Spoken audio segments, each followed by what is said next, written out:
नमस्कार आपण मानक पाखरे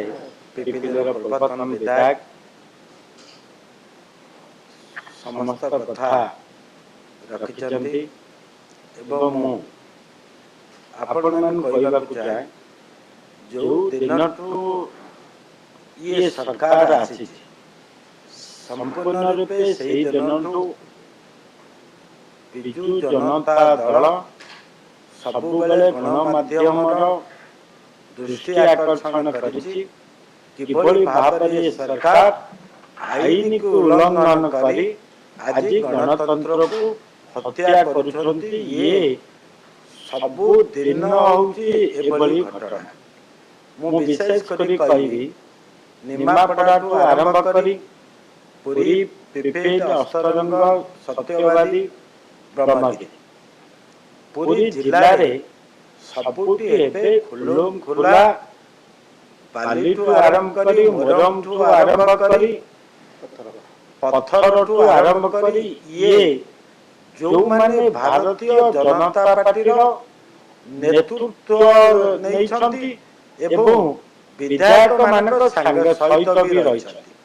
सेही माने आज ये कार्यक्रम रे संपूर्ण रूपे जड़ित अछंती। मो निजको एक मोर उदाहरण देवी सत्यवादी निर्वाचन मंडल आपण माने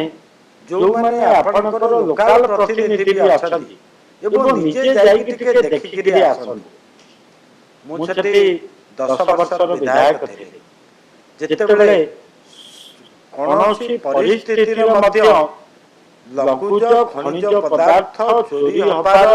नाम भी नथिला किंतु आज 19 मास सरकार भितरे मुझे ठोस भाव कहूँ गोटे गड़सारपुर पंचायत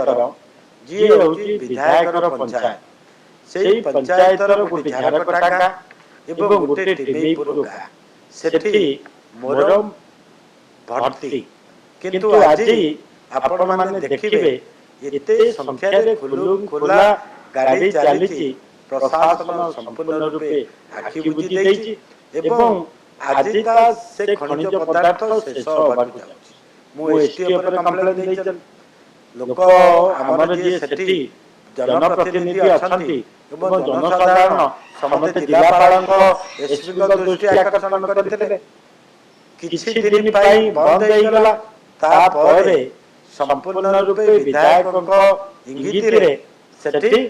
कार्यक्रम चलिला। आज ताकू आपण माने निजे टिके खाली मो अनुरोध करबी हाथ जोड़ी करी गणमाध्यम प्रतिनिधि मानकू खाली देखि करी आसंतु एवं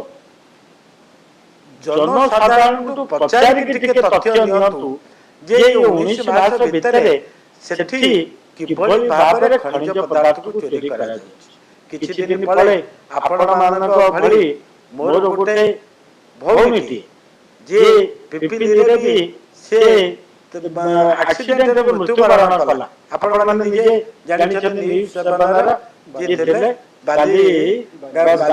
घाट को ये बाली हाईवा को फोटो उठेला बेले ताकू भी बडे देखि मारि दिया गला। आईन कानून कोन ये सरकार रे किछि रहइबो नै ये जो समीर मिश्र आकु पचारन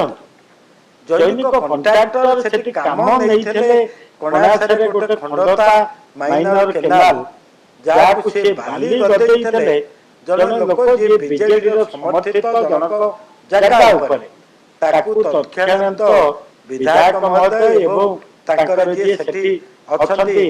जे ये मुख्य कर्मी से लोक के भली भाव रे होइरान कले सेठी बाली उठेया से बाध्य हेले एवं ताकू फाइन मध्य भी करागा। आज मु सेही कथा आपण मान कहबा चाहे